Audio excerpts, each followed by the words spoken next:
Good afternoon, and welcome to everybody. My name is Ettore Damiano, and I'm currently serving as the chair of the Department of Economics. It is quite wonderful to see so many of you here today. On behalf of the department, I want to thank you for coming to celebrate the life and work of our colleague and friend Arthur Hosios. Now, I'm sure that some of the speakers later will repeat this later on, and probably with more eloquent words and perhaps a better example. But just let me take a minute to reiterate what I think is quite obvious, and that is Arthur's contribution to the profession and to this institution has been remarkable. He was an accomplished and well-cited scholar in labor economics, and his service to the Department of Economics, to the Faculty of Arts and Science, and to the university overall has been exemplary, at the least. Even before, just an example, so even before his 3 years as senior advisor to the Dean of Arts and Science, and the 10 years that he served as department chair, and these were quite was a quite transformative period for our unit. Even before this, he served as an associate chair of graduate studies, implementing some very critical changes to our PhD program. If I think about it, the continuous improvement in our program's reputation and its current success started from those modernizing reforms. If I think about it, it seems to me that wherever Arthur put his thoughts and hands on, he left a lasting improvement. Now, as many of you hopefully know, to make sure we keep remembering the exceptional contribution of Arthur to the Department of Economics and the University of Toronto overall, a scholarship in memory of Arthur has been established. And now this new award will go to one of our many talented undergraduate students. And in keeping with Arthur's scholarly accomplishment, we will seek to reward a student who has distinguished him or herself for writing a novel research paper. Now, another piece of news, our fundraising effort to provide an endowment for the Arthur Hosios Scholarship in Economics has been very successful. And I'm actually quite pleased today to let you know that thanks to the great generosity of so many of you, we have already raised more than $85,000 toward the establishment of this new scholarship. And I really very much looking forward to congratulate the first recipient of the Arthur Hosios Scholarship in Economics as early as this coming fall, and for many years ahead after that. Now, if I just a brief thought, one possible conclusion to draw from this successful fundraising experience is that obviously economists are right, and incentives worked, and the double matching of individual contributions from both the Faculty of Arts and Science and the Department of Economics entice the inner generosity in many of us. Now, incidentally, just I want to take this opportunity to actually thank the Dean of the Faculty, David Cameron, for providing those matching funds. And actually, I should actually also thank Arthur Hosios himself, whom by carefully administering the department finances for many years, left us on very strong financial grounds and make it quite easy for the department to also contribute to this worthy cause. Anyway, going back to my thoughts, there is a simpler and more plausible conclusion to draw from our fundraising success. And that is that throughout his remarkable career as an excellent scholar, a dedicated teacher, and a careful administrator, Arthur has left a lasting mark on so many of us.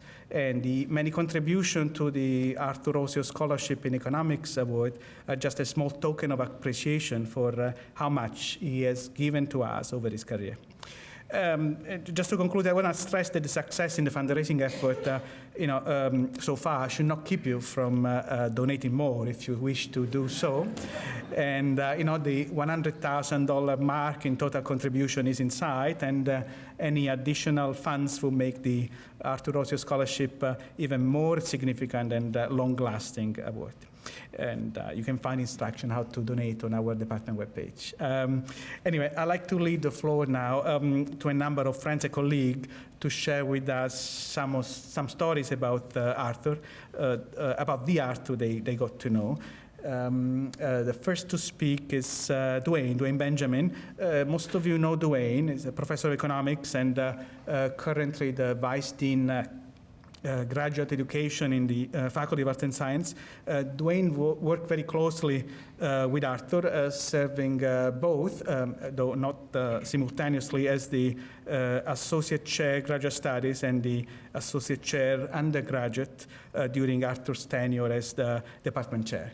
So welcome, Dwayne. Thanks very much, Ettore.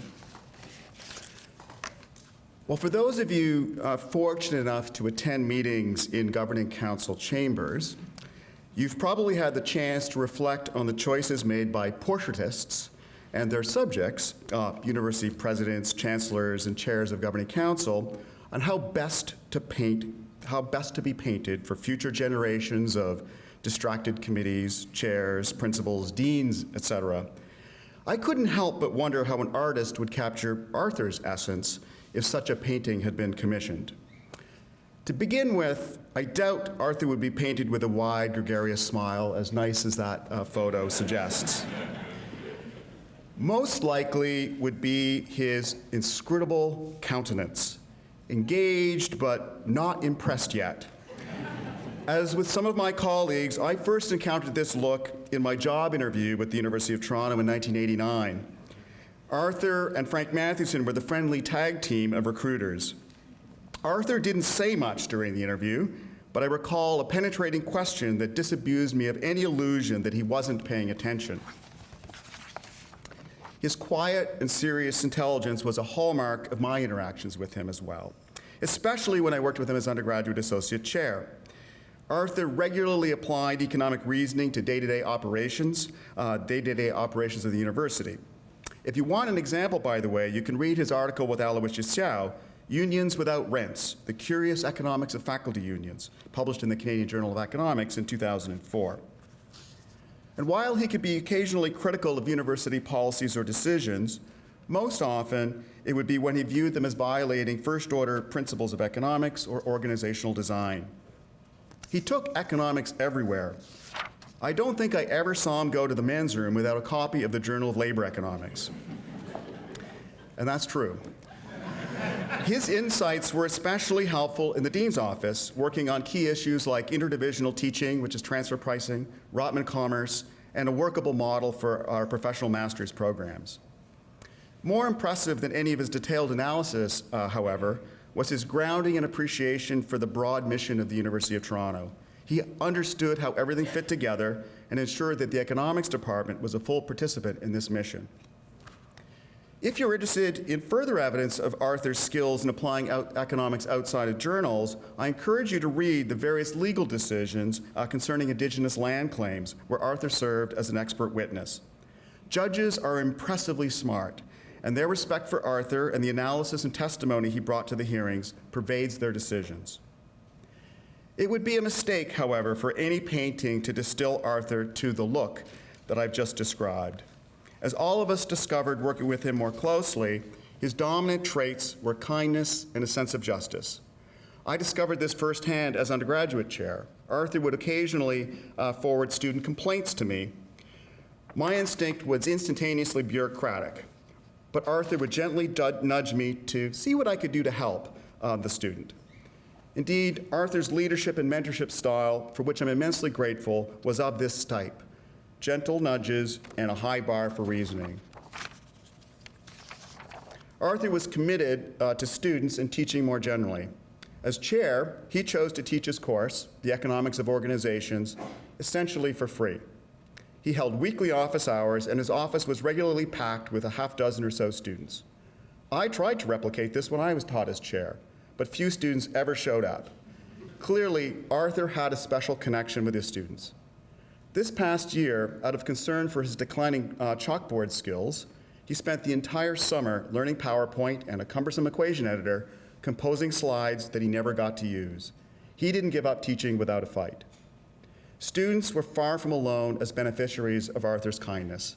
Often without their knowing, he went out of his way to support faculty, especially junior faculty, in their pre-tenure years.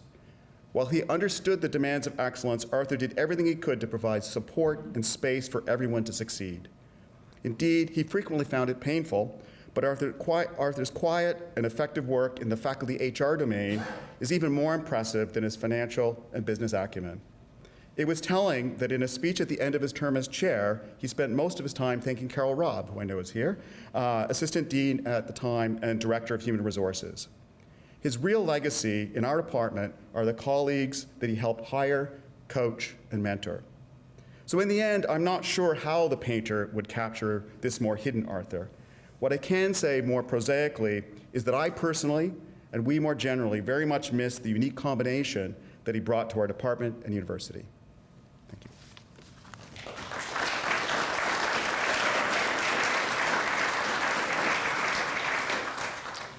Thank you, Dwayne. Thank you. Next, I'd like to introduce John Magee, a professor in the Department of Classics. John is serving as Vice Dean, Faculty and Academic Life in the Faculty of Arts and Science. In that capacity, John got to work closely with Arthur when he was the chair of the department, and later on when he joined the faculty as a special advisor to the dean. I believe John and Arthur became good friends and shared many bottles of good red wines together, or so I'm told. Please, the floor is yours, John.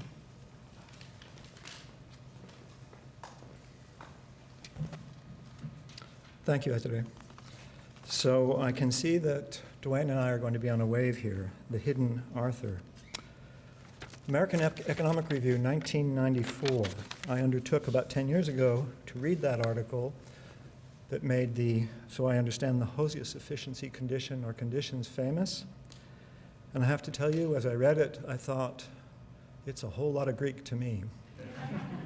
Because there were Greek symbols all over the page, and I felt, nevertheless, that I was reading in a language I had never studied. I read it many, many times until I finally began to see into the inner structure of its argument.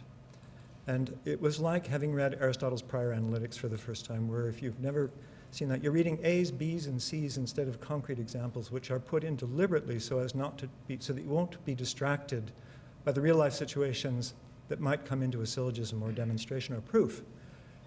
It's mystifying at first, but it has the benefit of focusing the attention on the argument as argument. And this actually gave me a leg up on trying to make sense of this unintelligible language, or so I thought it was. But then I noticed on every page something that put me in mind of a joke, which I gather is sort of general issue for all economists. I'm sure most of the people in the room will know it. The physicist, the engineer, and the economist who get stuck on a desert island. There's a can of food. The physicist applies his knowledge.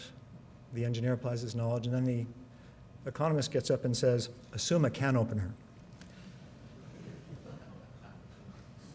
At a rate of about 3 times a page, that article was saying, assume, assume. And it was so flagrant that I had to talk to Arthur and say, what's going on with this? He was laconic, played his cards close to the chest characteristically.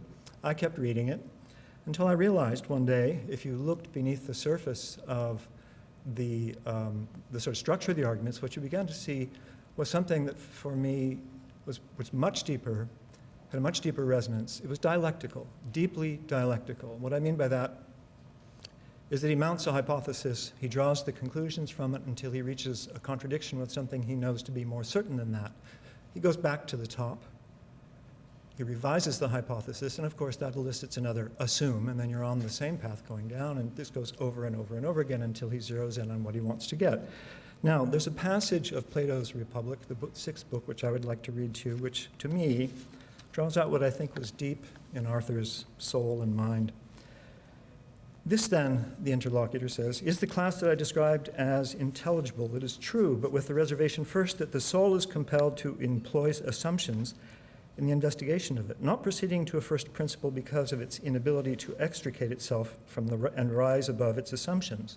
And second, that it uses as images or likenesses the very objects that are themselves copied and adumbrated by the class below them, and that in comparison with these latter are esteemed as clear and held in honor. And that by the other section of the intelligible, I mean that which the reason itself lays hold of by the power of dialectics, treating its assumptions not as absolute beginnings, but literally as hypotheses, underpinnings, footings, and springboards, so to speak, to enable it to rise to that which requires no assumption, the anhypotheton, and is the starting point of all, and after attaining to that, again taking hold of the first dependencies from it, so to proceed downward to the conclusion, making no use whatever of any object of sense, but only of pure ideas, moving on through ideas to ideas, and ending with ideas. Okay, I'm out on a limb. Plato, Arthur, how's this going to end up? Well, to get back to a theme mentioned by Dwayne, the hidden Arthur, this dichotomy between seeming and being, a central theme in Plato. I sat on that committee to which Ettore indirectly referred, 2009-10. We spent 200 contact hours there, Carol will remember. And you get to know people in a context like that. And one day, as often happened, my mind drifted. I looked around the room at the people, and I thought to myself, what if Disney ever decided to do a remake of Snow White and the Seven Dwarfs with an academic twist? Arthur, hands down, gets the role of Grumpy. There would be absolutely no competition. At the end of that, and I would volunteer for Dopey. Parthbot was Doc. I can keep going. But anyway, at the end of the year, exhausted as we all were, I went to Marek and I said, you know something, I want to get you to cough up money for the founding of an Arthur Hosios School of Manners and Charm. He looked at me quizzically, and I didn't get anywhere with that proposition. I tried with David Cameron 4 years later and didn't get anywhere with that again. De gustibus non disputandum est, there's no accounting for taste, that's the way I feel. But once again, the issue for me as I reflected further on it was what lies at the surface with Arthur, what lay at the surface, and what was beneath it. In this case, it's not the hypotheses and dialectical method, it was the Silenus, the satyr. The object that you could open up, it looked ugly on the outside, but when you saw from inside, it was totally different, beautiful. And I'll read you another passage from the Symposium. From Symposium, the moment when Alcibiades, in a drunken state, crashes the party, intent upon blowing Socrates' cover. Failing, of course, but here's the issue. If you choose to listen to Socrates' discourses, you would feel them at first to be quite ridiculous. In Arthur's case, I wouldn't say ridiculous, but maybe off-putting. On the outside, they're clothed with such absurd words and phrases, all, of course, the hide of a mocking satyr. His talk is of pack-asses, smiths, cobblers, and tanners, and he seems always to be using the same terms for the same thing, that strict, analogous use of language, one idea, one expression. So that anyone inexpert and thoughtless might laugh his speeches to scorn, but when these are opened and you obtain a fresh view of them, by getting inside, first of all, you will discover that they are the only speeches which have any sense in them. And secondly, that none are so divine, so rich in images of virtue, so largely, nay, so completely intent on all things proper for the study of such as would attain both grace and worth. So Plato, I'm in, there's no getting out. And if that's so, then there's one thing we have to grapple with, and that's death. the soul. I spoke to Arthur about this subject. Again, he was characteristically laconic. He played his cards close to the chest. But here, too, for me, it's ended up as what lay beneath the surface. And here I mean surface in a different way. Hades, the underworld. A passage from the Apology.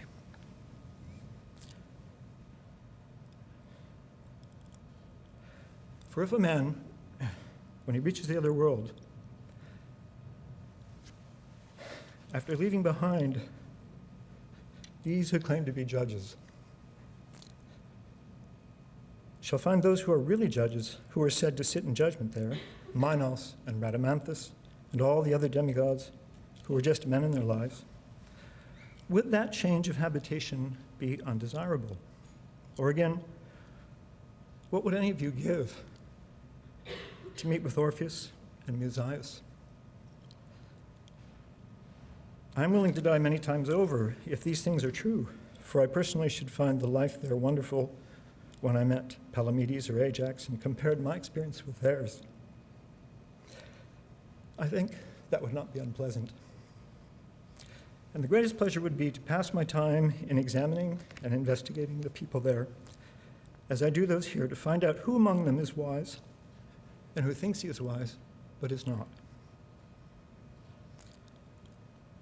I finish where I began. If any of this has any plausibility, as far as I can tell, Plato's kind of outrageous theory of the immortality of the soul is as difficult to disprove as it is to prove, meaning that the question at some level remains open, then I have two thoughts with which to conclude. Number one, that by virtue of the virtuous life he lived, Arthur will have been sent to a happier place. But not until he had completed a few days in some kind of purgatory where he was forced to live a life of a politician, kissing babies, glad-handing, telling everybody he met that that was the greatest idea he had ever heard with a big fat smile. Number one. And number two, it's a wish. That he is indeed conversing with Musaeus and Orpheus and Rhadamanthus, but above all, that he's discussing can openers with all the great economists of the past. Thank you.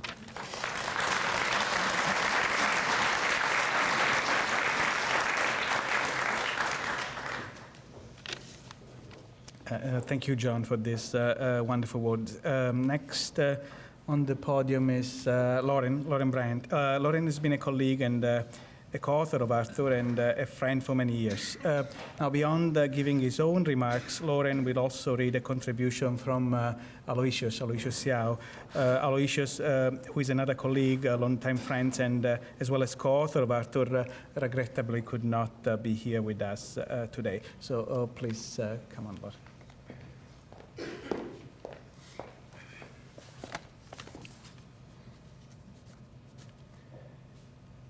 I'm very pleased that today that we have the opportunity to remember Arthur, who I had the good fortune to know for 30 years. Admittedly, there were many sides to Arthur that I did not know. Arthur was certainly not one to talk about himself, and certainly not one to blow his own horn. Nonetheless, as a colleague and my co-author, as a department chair, and as a friend, I saw firsthand those sides to Arthur that we all came to admire and that we now greatly miss. I started working with Arthur a year or two after I came to Toronto. In some ways, he may have been the least likely person for me to collaborate with. He didn't know a thing about China, or at least I don't believe he knew a thing about China, and I certainly didn't know much theory, and I certainly didn't know the Hosios condition. The context was also a bit esoteric. Contract choice and the organization of economic life in rural China in the 1930s. The last thing that I had done before leaving Stanford was to photocopy several thousand pages of household surveys. Any serious investigation of these data needed to be disciplined by theory. I also knew that theory was only as interesting as a set of facts that it tried to explain. Arthur, from the beginning, was very receptive to this proposition and was, in fact, the perfect person to work with. I learned a great deal from him on how to do research, including patience. Our collaboration, which spanned more than 10 years, also became a model for my future collaborations in the department, with possibly one exception. Although our offices were not that far apart, mine was in 150 St. George, Arthur's at the time was in the Institute for Policy Analysis in Robarts.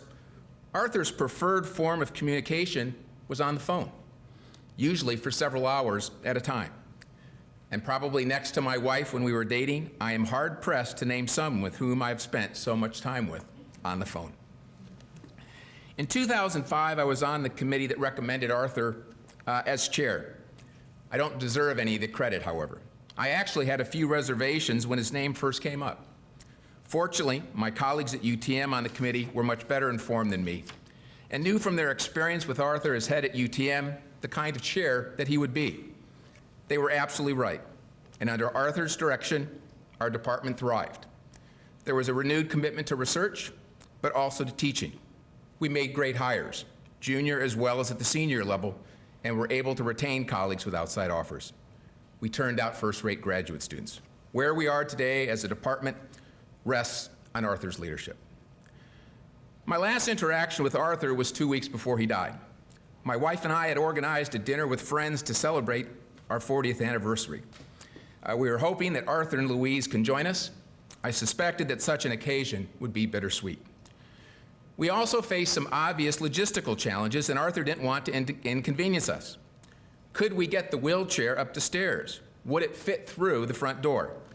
Impressively, Arthur proposed tackling this like any other problem. The ALS Society had ramps for such purposes, and we only needed to figure out the required length. How many steps were there up to the house? What was the height of the first step? Over the course of several days, measurements were exchanged several times. My initial estimates were likely suspect, and Arthur did all the calculations. An email a few days before the event explained that this wasn't going to work. I sensed some disappointment. I told him, however, not to worry, that there were alternatives. One advantage of having a son who's 6'6" is that we only needed one other person of equally good size to lift Arthur and his chair.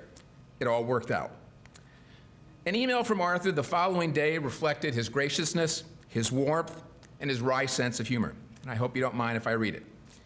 Dear Carol and Loren, thank you very much for including Louise and I in your celebration. It was a lovely evening with great company and excellent food. The fact that I managed to get up and down your stairs and survive was a bonus.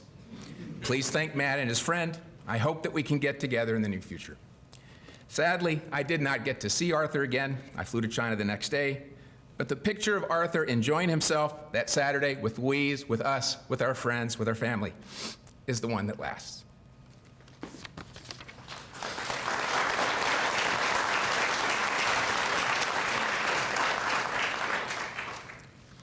So this is from Aloysius, titled Notes on Arthur. Arthur and I became colleagues after I came to the University of Toronto in 1990. Arthur and I had overlapping interest in labor economics. That said, I do not remember much professional or social interactions with him in my first decade at U of T. He was a quiet person all through his career. Still, he had acquired a reputation for being thoughtful because of his papers on the Hosios condition, a methodological breakthrough in macro labor economics. When Arthur became the chair of the Department of Economics in 2005, he asked me to chair the recruiting committee, which I went on to do for most of Arthur's term as chair. It was then that we had more frequent interactions. After Arthur became chair, Dean Pekka asked him to serve on the Faculty of Arts and Sciences Budget Committee. At U of T, each department has many sources of funding and has many demands on those funds. Since departmental chairs dislike accounting, departments often lose tracks of pots of money. Unusual for an economist, Arthur spent considerable effort tracking down those unused funds. Sometimes, for economics to make a new hire, the U of T needed to make a job offer to a partner in another department. Arthur had this wonderful knack for finding money in other departments to help hire the department. This made everybody happy. The other department was delighted because they did not realize that they even had the funds. We were happy because we managed to hire. The dean was happy because the university was able to make two departments better off without having to spend any extra money. Arthur also played a role of the honest broker on the budget committee, letting other chairs know what the budget constraint of the faculty was. I learned from watching Arthur the importance of serving on the dean's budget committee. And in hiring, he ruled with a very light touch. Sometimes he would express privately that he thought some of the judgments were strange, but he never made those concerns public. The few times in which he intervened were always when the hiring committee was deadlocked over a last candidate. Within the department, as chair, he had a lot of respect because he brought resources to the department. He made successful hiring and retention decisions. He also went out of his way to help some junior colleagues earn extra years on their tenure clock. He also made hard decisions. In my first decade at U of T, no junior faculty was denied tenure. Arthur was my first chair at U of T in which there was a tenure denial. After he retired from being chair, I would chat with him once or twice a week over coffee. He never acted enthused over any of my ideas, but he would always listen. In rare instances, he would talk proudly about Louise, Lana, and Aaron. I decided that he and Alana had the same lowbrow taste in movies as Randy and Lucas. Randy is Aloysius' wife and Lucas, his son. We never went to a movie together. Randy and I attended a few Passover dinners at their home. We often met Alan and Linda there. We met his extended family. It was always warm and a happy occasion that he thoroughly enjoyed. About a month before his death, I asked him whether he had changed his view about religion and life. He said that he had stopped attending the synagogue without feeling guilty. I remember him telling me once that he regularly attended the synagogue, that regularly attending the synagogue was a family affair that he was happy to partake in. I thought to myself, here is a person who cared about his family and his colleagues and expressed it daily in the most quiet way. I will miss him dearly.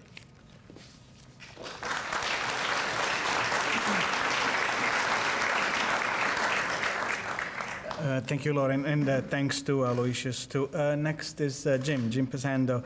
Jim is a professor emeritus of economics, and I believe he has known among our colleagues Arthur for the longest time, and also has been a running and gym partner with Arthur for nearly as long.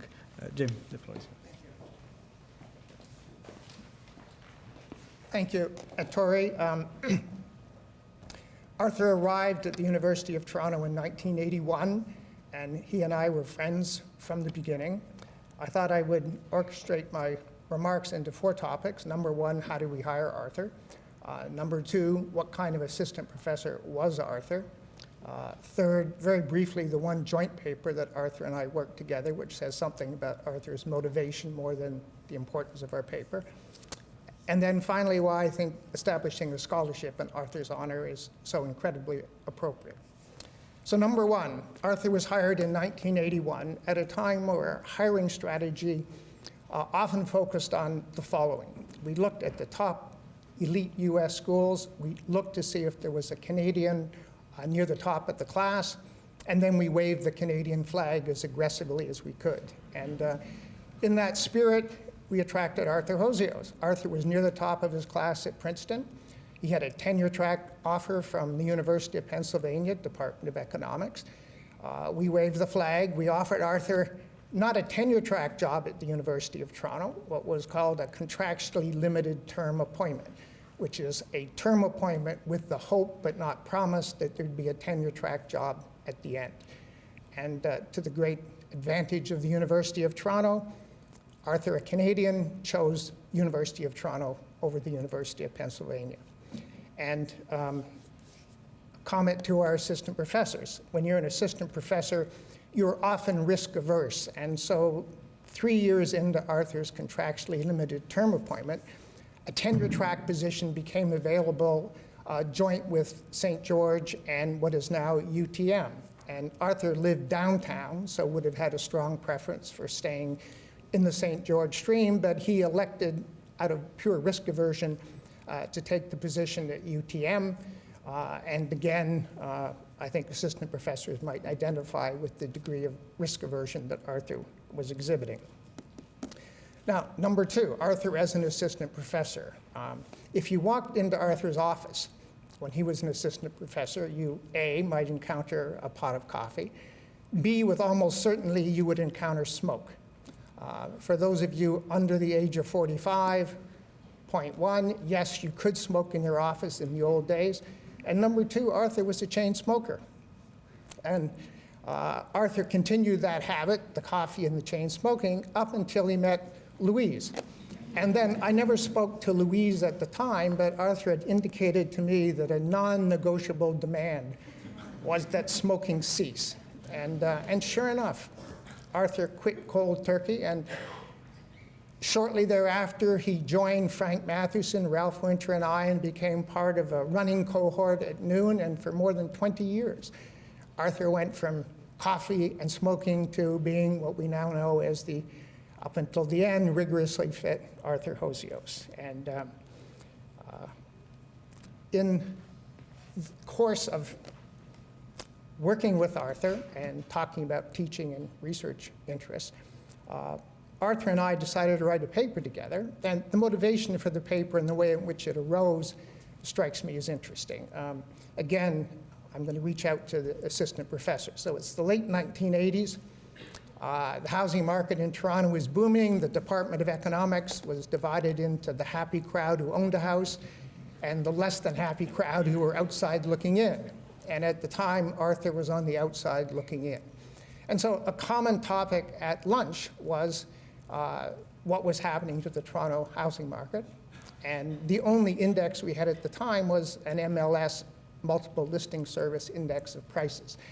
And all that was, at the end of each month, they added up all the houses that had sold, divided the total value by N, and that was the average price. And so Arthur and I were chatting one day, and Arthur was hoping, as a non-owner, that that price index was overstating the actual increase in prices.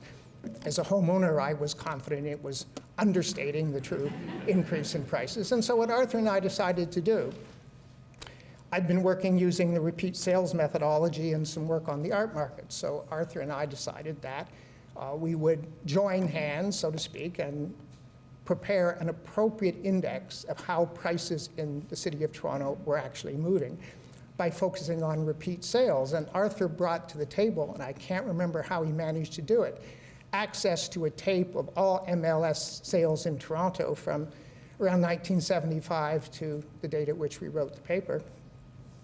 And then we hired a graduate student to go down to City Hall and to strike from our data set any house for which there was a building permit for more than $2,000, so that we really wanted to exploit the fact that this methodology permitted the comparison of apples with apples. And so we wrote this paper, and we did have some twists that made this state-of-the-art paper. And then I remember sitting down with Arthur and trying to decide where we should send it. And we ultimately concluded that we would send it to the Journal of Housing Economics for the simple reason that that was the target audience. And so Arthur and I submitted the paper to the Journal of Housing Economics, where it was quite expeditiously accepted. And about 2 months later, we were second-guessing that decision because our issue, the issue in which our paper appeared, was the very last issue of the Journal of Housing Economics. And, you know, I hope there was no causality, but... And then, again, in the interest of brevity, I'd like to conclude with simply an example of one of the conversations that we had during our noonday runs through the annex, at which Arthur was a participant for so long. And one day, Ralph Winter, Frank Mathewson, Arthur, and I were on the way through the annex, and we decided we'd entertain each other with the worst horror story of how students would strategically submit health notices in order to rearrange their test schedules to better suit their schedules than the academic schedules. And so each of us in turn told a story which was deemed to be a horror story of the most egregious example of which a student who was perfectly healthy was simply using a health note in order to rearrange his or her schedule. And then it became Arthur's turn. He was speaking fourth on this topic. And so we all waited for a moment for Arthur to marshal his intellectual skills and come up with a story that would top ours. And instead, what Arthur said was this. He said, you know, you've all made interesting examples, but at the end of the day, let's not lose sight of the fact that there are students who get ill and they have to be accommodated. And so at the end of the day, the one adult in the room was Arthur. And Dwayne Benjamin alluded to the fact that Arthur was the student's friend. I think that is absolutely true, and so I think it is just so appropriate that we honor Arthur by having a scholarship in his name that will be to the benefit of our undergraduates. Thank you.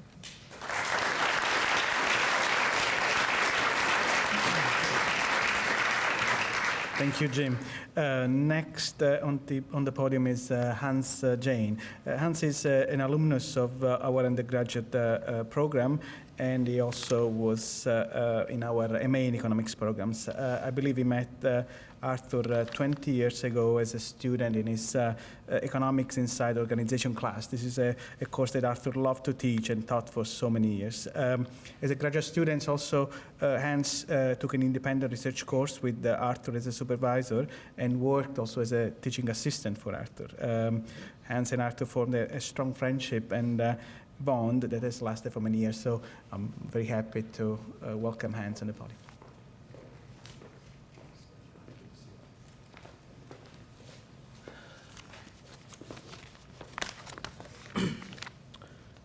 First of all, I just wanted to let the family know that I'm deeply honored and grateful to Louise, Ileana, and Aaron to be able to speak.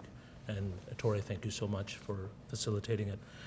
I wanted to, I was Arthur's student, and I always addressed him as Professor Hosios, even in written form, email. I just had a lot of respect for him over the years. And then, about 10 years ago, he says to me, "You don't have to call me Professor Hosios. Now you've graduated. You don't have to, just call me Arthur." And he insisted. He asked me a couple times. I said, "Look, I'm going to try it." It didn't work out. and then one day I meet him, and he says to me, "I'm going to tell you a story. Many, many moons ago, before he met Louise, he had dated." He shared very stories. He was very private, and every once in a while, a little nugget would come out, and then he shared a story. And then he was dating this lady, and he would meet her father, and he would always call him Mr. And after many years, it's still Mr. And so he said he understood, and that he was okay. I can call him Professor Hosios. And so I'll go back. I met him over 20 years ago, and it was kind of in 1996. Professor Frank Matheson, I'd taken his I.O. course, and it was one of the first courses that really spoke to me. I didn't know econometrics. I took it. I didn't know macro, except for James Pesando, professor was. I still remember his lectures, by the way. Other than that, it really spoke to me. And he says, "Listen, Arthur's teaching this course called Economics Inside Organizations, and you would love it. You'd do really well in it." And then there was also Professor Ralph Winter. He said, "Take his course." And so, I go down and I set up an appointment to see Arthur, and he says, "Oh, Frank recommended you," and he was quite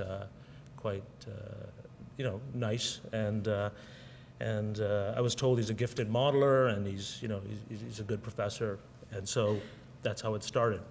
But all of a sudden, I had a couple of courses left.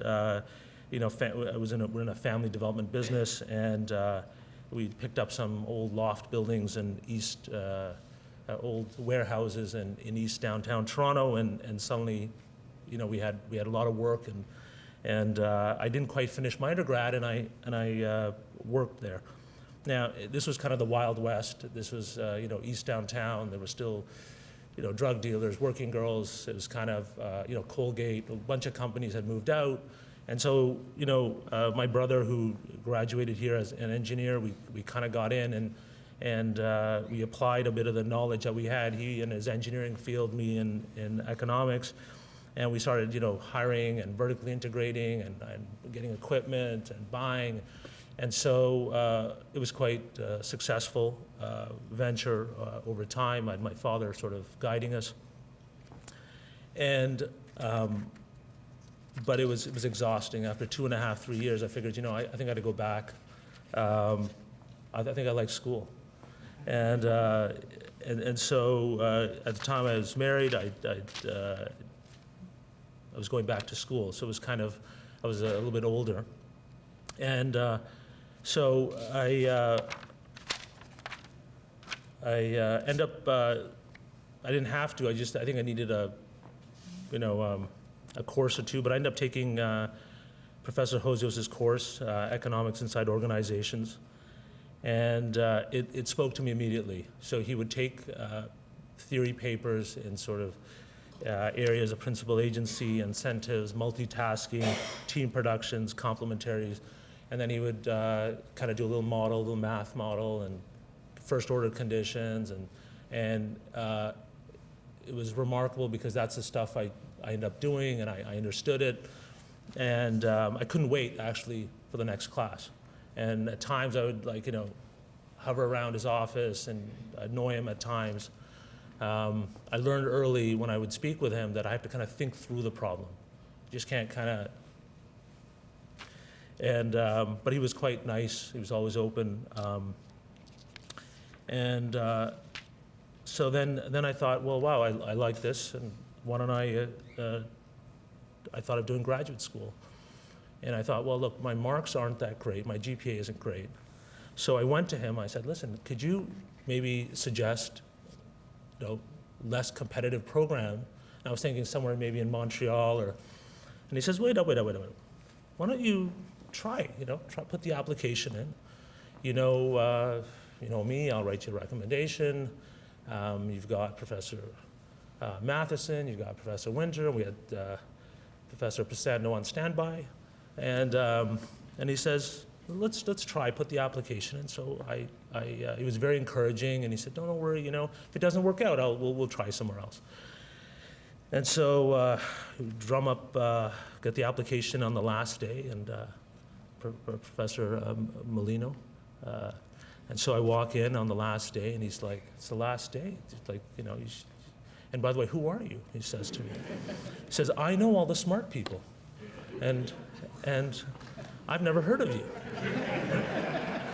And he says to me, listen, if by a miracle you get in, you're not getting any money, no TA-ship, you're not getting anything. And I was like, just get me in. I'm saying, I'm okay with that. And then he says to me, by the way, who wrote your recommendations? And I said, I named the professor. He says, what? Those are like the most respected guys in the department. And they wrote it for you? And I said, and he says, especially Arthur Hosios. He was the graduate chair and on the committee, and he wrote it for you. So, and he says, but he hadn't seen my mark, he hadn't seen anything else. He just asked me. And he says, well, come back on Monday. Maybe we can find some money. Maybe we could get you, And then when I do come back, he says to me, I'm saying it nicely. This is, you're very nice after. He says to me, I spoke to them, each of them personally. I just don't understand this. But and then he says, listen, no money, no nothing. You're in, and I'll keep my eye on you. And we would joke often, and he was very sweet afterwards. So I was grateful to Arthur, and I will tell you, I may not be very academic. I realize that, but I definitely used a lot of that knowledge in every day in contracting and the work we do. Often, I'm doing work or we're doing a contract, and the wisdom will come and his words or his, Anyway, so I also, because of the work, I was able to, come up with, I observed a lot of things, team production, complementarities, but in real life situations. So and then we would discuss it, and he would kind of strengthen that idea or clarify it. And then that, when we were in the graduate program, he became an advisor to me on a research topic, and I thought he'd be nice to me, but far from it.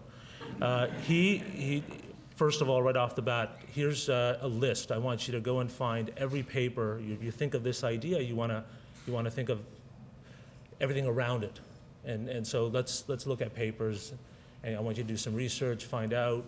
And these were very technically difficult papers. I got some calculus, I've got some econometrics, but these were tough papers. So every once in a while, I'd be scared to go to his office because every time he'd throw another paper at me. He said, I was thinking about this, Hans. Why don't you read it? And it's like every time he gives me a paper, it's 20 hours, 15 hours. But he says you have to learn it to a degree where you can manipulate the math. Well, I have to understand the math first, right? I would tell him, and he said, "Oh, but if you do it long enough, you'll figure it out." But this is a half-year course in an MA. I don't know if he understood it, but anyways, he was wonderful. I didn't finish, but then he said, "Don't worry about it. You can be working. You can come back to me, talk about it," which we did for many years, but it just go on, but life got in the way, and so anyway, I want to talk about a couple more things. One of his graduate students who was doing the TA, I guess, left the program. Then he asked me to do his third-year economics in organizations. I think it was the course, and it's a pretty tough course. So I figured, I'm busy, but I'll sit in the courses to get it. To understand, and he would be picking different papers. So these are papers I haven't seen, or I didn't, and so I thought, I'll go in there and learn about it. And then I guess, the test came, and it was very difficult. I was thinking, I don't think I could have passed this, but it was a low average, and he says to me, Hans, you marked this too hard. Like, and maybe you want to go back and relook at it. I said, what do you want me to do? So he says to me, if they put down anything, add 2 marks. Let's just go back and, and do it gently. And so finally I did it, and he says, why don't you come over to my home and, we'll go over it on a Saturday. So, I have all these, I have 70, 80 exams, and I guess we were doing, he was teaching at Arundel also, and so we grabbed all the, I grabbed them all. It was a lot of marking to do. Anyway, so I knock at the front door, and he doesn't answer. And I knock again. So I think maybe I'm at the wrong door, and I don't know. But I hear music coming out from the background.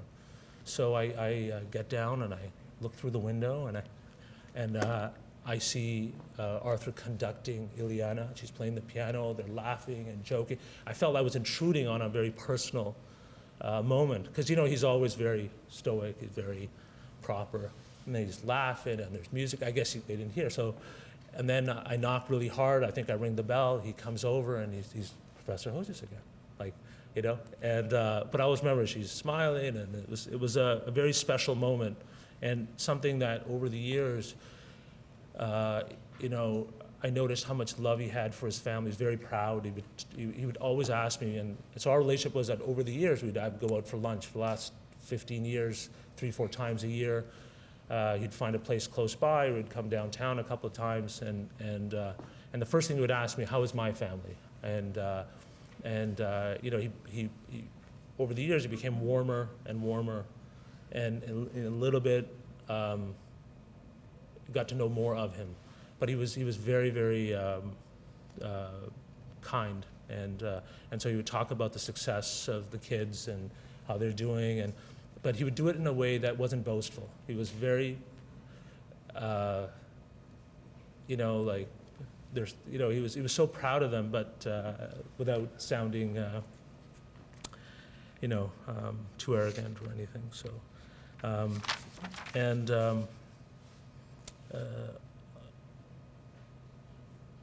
and our conversations moved from,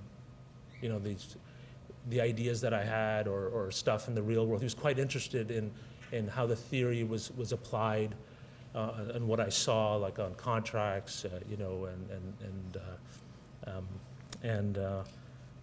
sorry, I'm going to just finish this off.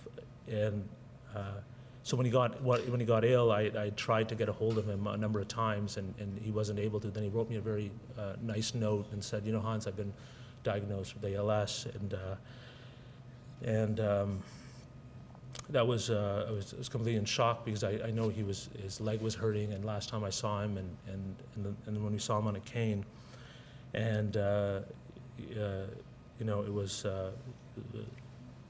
very tough. We talked, and we were supposed to meet for lunch, and it never happened, and he passed away prior. So I just want to say, he evolved from sort of a teacher and mentor to a friend. He was very generous with his time and advice, but he was also very private. And when he passed away, and I found out some of his stuff, Woodstock and all that, I never saw that part of him. He was so, I didn't,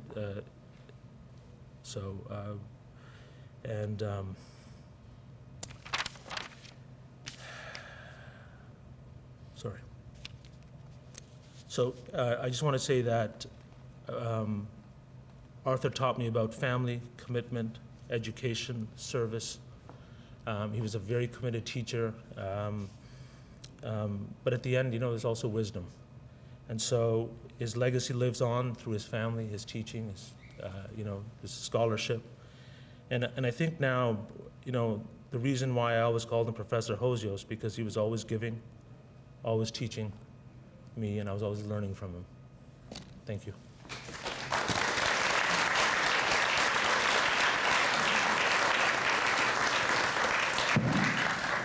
Thank you, Hans. Thank you, that was nice. Now, finally, to conclude our remark section, I'm delighted to invite on the podium Arthur's wife, Dr. Louise Harris. Thank you, Ettore, Nada, Suri, and members of the department for making this event happen today. And thank you to those in advancement and all of you who are helping to create a legacy for Arthur at the university with this scholarship. I'd like to talk to you today about Arthur's time at the university from my perspective as his wife. And I'm joined by our son Aaron, my daughter Ilana, as well as members of both our families, including Arthur's brother Leonard. Before I do that, however, I'd like to tell you a little bit of our backstory, how Arthur and I met. We met through the social media platform of the day, the Blind Date. I'm from South Africa. I'd been working in the UK, and I was recently arrived in Canada a few months before I met Arthur. Arthur was also fairly new to Toronto, having been born and grown up in Montreal, completed his PhD in Princeton, and was just starting his first position at the university here in Toronto. While out grocery shopping one day, Arthur met a previous girlfriend, Judith, who's somewhere here today, and asked if she knew any women. Judith consulted her husband, also called Arthur, whom I had been friendly with in South Africa, and they set us up. Our first date was at Jacques Omelette in Yorkville, an institution that still exists. I looked it up on the web all these years later. Arthur subsequently told me that he took all his first dates there, as he knew that it catered to all palates and it would be a safe bet. It was a Saturday night, reasonably French and reasonably romantic, and Arthur offered me wine with my meal, but then promptly turned round and asked the waiter for a glass of milk. And I said to myself, this guy probably has an ulcer, which was correct. Arthur claimed he went on 20 blind dates before he met me. People curious about this process would say to Arthur, well, what would you say to yourself when you showed up and the woman opened the door? And Arthur replied in his typical way, this is not the mother of my children. That response was typical of what we all came to appreciate as Arthur's trademark style. A few carefully selected words, but making a big statement. Arthur was not a shy man, nor was he intimidating, although many of you perceived him to be that way at first. He was simply a quiet man who didn't like to waste words. Indeed, I always said Arthur married me because I could have a conversation for two people. But I promised to talk to you about Arthur's time and his career at the university. So let's start with his teaching.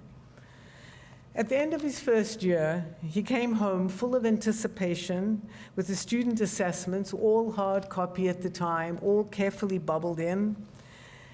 And reading through the comments were two that stood out and remained with as a running joke in the family for years to come. And the two that stood out were not particularly in a positive way. One menacingly stated, "I know where you live." But perhaps a more pointed comment was the one that stated, "I'd rather eat ground glass than take your course again." I think having children made Arthur a better teacher over the years. As a father, he had many attributes that Aaron and Ilana can attest to. He was wonderfully patient and generous with his time. Having learned patience and a better appreciation for how people learn, by the time he became chair, he had acquired a 4 or 5 hot tamale rating on rateyourprofessor.com. Although in doing my research for this talk, I discovered that the hot chili rating scheme has been ditched by the website as being demeaning. Arthur still wore his hottie rating as a badge of honor. After the 10 years as chair, he went back to undergraduate teaching only to find that after a decade he was a little out of step with the modern undergraduate. And Dwayne had the unpleasant task of telling him that his ratings were no longer so great. Undeterred, Arthur engaged Ajaz and others to successfully improve his teaching. Even in the year of his illness, Arthur worked all summer, as Dwayne told you, to reframe his course from chalk and blackboard to a PowerPoint presentation that he could deliver while seated. And Nada, Dwayne, and Ajaz were all enlisted to help him organize the classroom so that he could deliver this while seated. Unfortunately, 2 weeks before the course was to start, he fell on the stairs in our house, and he made the difficult decision to cancel the course. What of Arthur's research? Those of you in the department have an understanding of his contribution, and we've heard from others as to its relevance. Try as I did to read his manuscripts, I could never make it beyond the title. Some of you have asked whether Aaron, Ilana, and I understood Arthur's contribution. When we first learned of the Hosios condition, Arthur explained it to us, and we took it at face value, that it was a joke, that a few of his colleagues thought it would be kind of fun to take his work and label it the Hosios condition. And that for many years had been our understanding. Only more recently, with the advent of Google searches, did we come to understand that just maybe there might be something more to the Hosios condition than we've been led to believe. Arthur is administrator. Here I have to thank Ettore and all of you for providing me with the best material for this conversation. You will recall that after Arthur died, Ettore placed a book in the department for those of you who wish to write comments. Thank you to all of you for doing this. I've found this book to be a wonderful treasure trove of heartfelt comments and anecdotes, some poignant, some insightful, and some downright funny. When Arthur was chair, he and I would often spend evenings over dinner debating departmental issues at length. But your writings revealed a part of Arthur's life that was unique to the department and to some extent hidden from me. From the comments, and I'm going to quote a few, a certain theme emerged. To quote, you described him as down to earth, practical, devoted to the department and determined to facilitate the best outcome for everyone. Honesty, intelligence, sharp wit, admired by all. He helped many people behind the scenes and didn't look for recognition of his aid. John Cohen summed up Arthur as follows: Arthur was smart and held himself and others to the highest standards of scholarship and behavior, but I had no idea that he had such outstanding leadership characteristics. And lastly, from Dan, when I first heard Arthur was being considered for department chair, I was skeptical. I could not imagine what it would be like arguing with Arthur over resources and hiring decisions. However, I quickly discovered a side of Arthur that had been hidden from my view. Arthur was incredibly thoughtful and wise in dealing with conflicts and people. I watched in awe as he navigated departmental budget cuts, hiring decisions, tenure decisions, and the rest. He was always calm, never let anger dominate the discussion, and ultimately practical. It was also as chair that Arthur became better acquainted with folks like John Magee, Janet Patterson, Janice Stein. Arthur thoroughly enjoyed these newfound friendships over his last few years. When Arthur stepped down as chair, he wasn't sure what his next act would be. And here I want to thank Dean Cameron, not only for being a wonderful friend to Arthur, but for inviting Arthur to serve as senior advisor to the Faculty of Arts and Science. Arthur became thoroughly engaged in the issues that confront those of you in the dean's office, and passionately embraced the problem-solving required. The challenges of this work, and that with the Aboriginal community land claims over these last few years, gave Arthur renewed vigor in his intellectual life. And I would hear him enthusiastically discussing ideas and solutions late into the night, be it with John, Horatio, or with lawyers out on the West Coast. But I'd be remiss if I ended without returning to that defining characteristic of Arthur's that so many of you have made reference to, that of his minimalist but pointed use of the English language, or as Dan put it, Arthur was more than just a man of few words.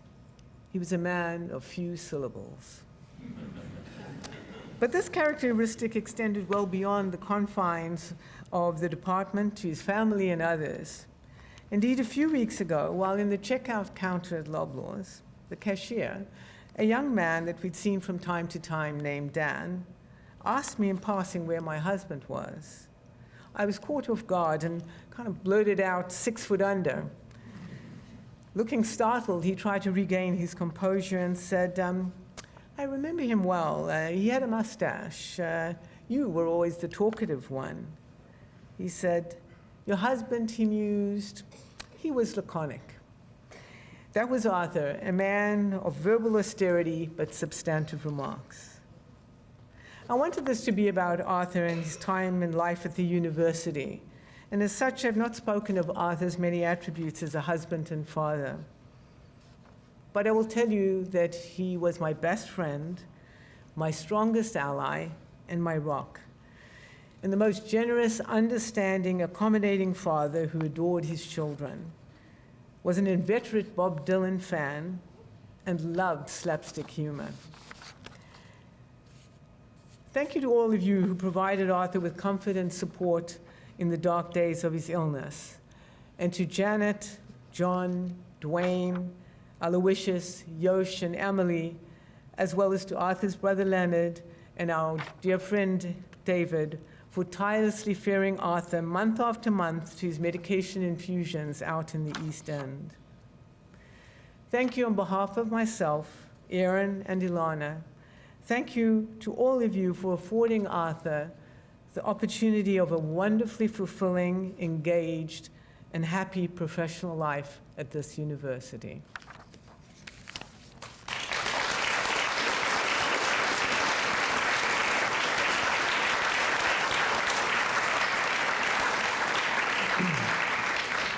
Thank you, Louise. That was touching. And thank you, everybody, again, for participating in this wonderful celebration.